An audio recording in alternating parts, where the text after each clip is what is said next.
আসসালামু আলাইকুম। আন্তর্জাতিক সর্বশেষ আপডেট সংবাদে আপনাকে স্বাগতম। শুরুতেই জানিয়ে দেব সংবাদ শিরোনাম। শুরুতেই জানিয়ে দেব নাসারুল্লাহর মৃত্যুর খবর নিশ্চিত করল হিজবুল্লাহ, এবার কঠোর লড়াই চালিয়ে যাওয়ার ঘোষণা। জানিয়ে দেব ইসরায়েল বিরোধী হিজবুল্লাহর রকেট ও ক্ষেপণাস্ত্র হামলা, ইসরায়েল জুড়ে চলছে ধ্বংসযজ্ঞ। এদিকে ইরাক ছেড়ে পালিয়ে যাচ্ছেন মার্কিন সেনারা। জানিয়ে দেব অভিবাসন বিধি কঠোর করার ঘোষণা দিল কমলা হ্যারিস।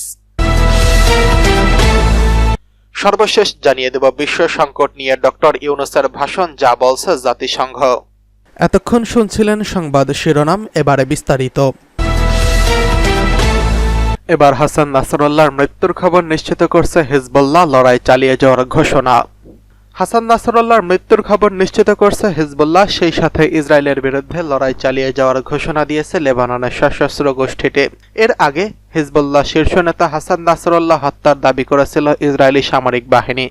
লেবাননের রাজধানী বৈরুতে রাতভর চালানো বিমান হামলায় তাকে হত্যা করা হয়েছে বলে জানিয়েছে ইসরায়েল। এক বিবৃতিতে হিজবুল্লাহর প্রধান বলছেন, Hezbollah secretary general Hasan Nasrullah সংগঠনটির মহান এবং ওমর শহীদ কমরেডের সঙ্গে যোগ দিয়েছেন, যাদের তিনি 30 বছর ধরে নেতৃত্ব দিয়েছেন। হাসান নাসরুল্লাহ মারা গেছেন। ইসরায়েলি বাহিনী তাদের আরও জানিয়েছে, হামলায় হিজবুল্লাহর দক্ষিণ ফ্রন্টের সামনের সারির কমান্ডার আলী কাকরিও নিহত হয়েছেন। এছাড়া আরও কয়েকজন হিজবুল্লাহর কমান্ডারকে হত্যার দাবি করছে ইসরায়েল। শুক্রবার বৈরুতের রাজধানী শহরতলিতে চালানো হামলায় তারা নিহত হন বলে দাবি ইসরায়েলের। এর আগে ইরানের রাজধানী তেহরানে গুপ্ত হত্যার শিকার হয়েছিল হামাস নেতা ইসমাইল হানিয়া। তেহরান ও হামাসের অভিযোগ, ইসরায়েলে তাকে হত্যা করা হয়েছে, তবে এই বিষয়ে এখন পর্যন্ত কোনো আনুষ্ঠানিক মন্তব্য করেনি তেল আবিব। এদিকে ইসরায়েল জুড়ে হিজবুল্লাহ রকেট ও ক্ষেপণাস্ত্র হামলার নিক্ষেপ, ধ্বংসযজ্ঞ চলছে ইসরায়েল জুড়ে।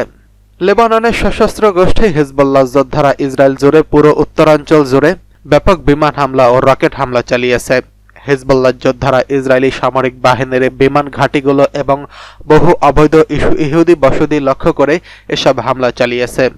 শনিবার সূত্রের বরাত দিয়ে ইরানি সংবাদ সংস্থা ইরানা জানিয়েছে, হিজবুল্লাহ শুক্রবার রাত থেকে অধিকৃত ফিলিস্তিনের দিকে কমপক্ষে 75টি ক্ষেপণাস্ত্র নিক্ষেপ করছে। আল মাসিরার রিপোর্ট অনুযায়ী ইসরায়েলি গণমাধ্যম জানিয়েছে, হিজবুল্লাহর এই রকেট হামলা অধিকৃত সাফাদ শহরে আঘাত হেনেছে, যা অধিকৃত ফিলিস্তিনের মধ্যে অবস্থিত। ইসরায়েলি সেনাবাহিনী স্বীকার করছে যে হিজবুল্লাহর ক্ষেপণাস্ত্র সাফাদে আঘাত হেনেছে। এদিকে শনিবার জাফার পূর্বাংশে অবস্থিত বিভিন্ন বসতিতে সাইরেন বেজে ওঠে। এই ক্ষেপণাস্ত্র হামলাগুলো ইসরায়েলি সেনাবাহিনী লেবাননের বিভিন্ন অঞ্চলে, বিশেষ করে বৈরুতের দক্ষিণাঞ্চলীয় হাদিয়া এবং লেবাননের পূর্বাঞ্চলীয় বেকায় হামলা প্রতিক্রিয়া হিসেবে চালানো হয়। ইসরায়েলি বাহিনী গত রাতে দাহিয়া 30টির বেশি বিমান হামলা চালিয়েছে। ইসরায়েলি সেনাবাহিনী আরও ঘোষণা করছে যে শনিবার সকালে লেবানন থেকে একটি ভূমি থেকে ভূমিতে নিক্ষেপণযোগ্য ব্যালিস্টিক ক্ষেপণাস্ত্র ইসরায়েলের কেন্দ্রের দিকে নিক্ষেপ করা হয়েছে। ইসরায়েলি বাহিনীর দাবি করছে যে ক্ষেপণাস্ত্রটি একটি খোলা এলাকায় আঘাত হেনেছে, এতে কেউ হতাহত হয়নি। ইসরায়েলি সূত্রটি জানিয়েছে, এই ক্ষেপণাস্ত্রটি তেল আবিবের কাছে আঘাত হানে। এছাড়া হাইফার নিকটবর্তী এলাকায় কমপক্ষে 5টিরও বেশি বিস্ফোরণের শব্দ শোনা গেছে।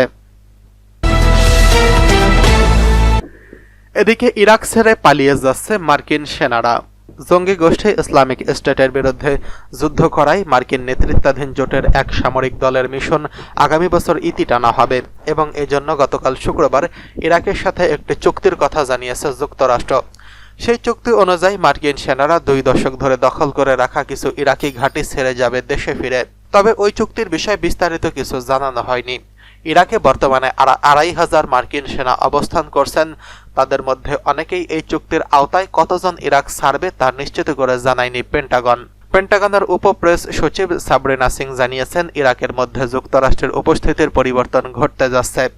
গত কয়েক বছর ধরে যুক্তরাষ্ট্রের ঘাঁটিগুলোতে ইরান সমর্থিত গোষ্ঠীগুলো মাঝে মধ্যেই হামলা করে আসছে। ইসরায়েল হামাস যুদ্ধ শুরুর পর এই পরিমাণ হামলা আরও বেড়ে গেছে। ইরাকের সরকারও মার্কিন সেনা প্রত্যাহারের জোর দাবি জানিয়েছেন। যুক্তরাষ্ট্রের কর্মকর্তারা শুক্রবার সাংবাদিকদের জানিয়েছেন, ইরাকে অবস্থানরত সেনাদের নিয়ে 2 পর্যায়ে পরিবর্তনের চুক্তি কার্যকর হবে। প্রথম পর্যায়টি সেপ্টেম্বর 2025 পর্যন্ত চলবে এবং ইসলামিক স্টেট আইএস এর বিরুদ্ধে জোটের অভিযান শেষ হবে এবং কিছু পুরনো ঘাঁটি থেকে সেনারা চলে যাবেন। নভেম্বরের নির্বাচনের পর মার্কিন বাহিনী পশ্চিম ইরাকের আইন আল আসাদ বিমান ঘাঁটি এবং বাগদাদ আন্তর্জাতিক বিমানবন্দর ছেড়ে চলে যেতে শুরু করবে। এই বাহিনীকে ইরাকের কুর্দিস্তানের হেরির ঘাঁটিতে স্থানান্তরিত করা হবে। দ্বিতীয় পর্যায়ে 2026 সাল পর্যন্ত মার্কিন সৈন্যরা ইরাকে কোনো এককভাবে অবস্থান করে সঠিকভাবে কাজ চালিয়ে যাবে, যাতে সিরিয়ায় আইএস বিরোধী কার্যক্রমে সমর্থন করতে পারে। যুক্তরাষ্ট্রের কর্মকর্তারা জানিয়েছেন, শেষ পর্যন্ত সামরিক মিশন একটি দ্বিপাক্ষিক নিরাপত্তা সম্পর্কের দিকে পরিবর্তিত হবে। তবে ভবিষ্যতে ইরাকে কতজন মার্কিন সৈন্য থাকবেন সে বিষয়ে কিছু উল্লেখ করেননি তারা। ইরাকি কর্মকর্তারা জানিয়েছেন, 2026 সালের পর কিছু মার্কিন সৈন্য হেরির ঘাঁটিতে থাকতে পারেন, কারণ কুর্দিস্তান অঞ্চলের সরকার তাদের সেখানে থাকার অনুরোধ করছেন। ইরাকের প্রধানমন্ত্রী মোহাম্মদ আল সুদানি এই মাসে একটি ভাষণে বলেন, আমরা আইএস এর বিরুদ্ধে আন্তর্জাতিক জোটের বিষয়টি সমাধানের একটি গুরুত্বপূর্ণ পদক্ষেপ নিয়েছি। তিনি উল্লেখ করেন, সরকার আমাদের নিরাপত্তা বাহিনীর সক্ষমতায় বিশ্বাস করেন।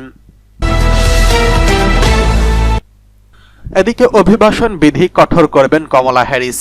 মার্কিন ভাইস প্রেসিডেন্ট কমলা হ্যারিস ইউএস মেক্সিকো সীমান্তে একটি বিরল সফর করেছেন। সেখানে তিনি অভিবাসন নীতি নিয়ে কঠোর করার ঘোষণা দিয়েছেন। মার্কিন প্রেসিডেন্ট নির্বাচনে ডেমোক্র্যাটিক দলের প্রার্থী কমলা হ্যারিস এবার তিনি জানিয়েছেন, যুক্তরাষ্ট্রে অভিবাসন সংক্রান্ত বিধি কঠোর করা হবে। সেই সাথে সীমান্ত দিয়ে ফেন্টানিল মাদকের প্রবেশ ঠেকানো হতে পারে তার প্রধান অগ্রাধিকার। কমলার অভিযোগ, যুক্তরাষ্ট্রের নাগরিকদের জীবনে অভিবাসীদের প্রভাব নিয়ে রিপাবলিকান প্রার্থী ডোনাল্ড ট্রাম্প আতঙ্কে তার বিভাজনের উত্তাপ ছড়াচ্ছেন।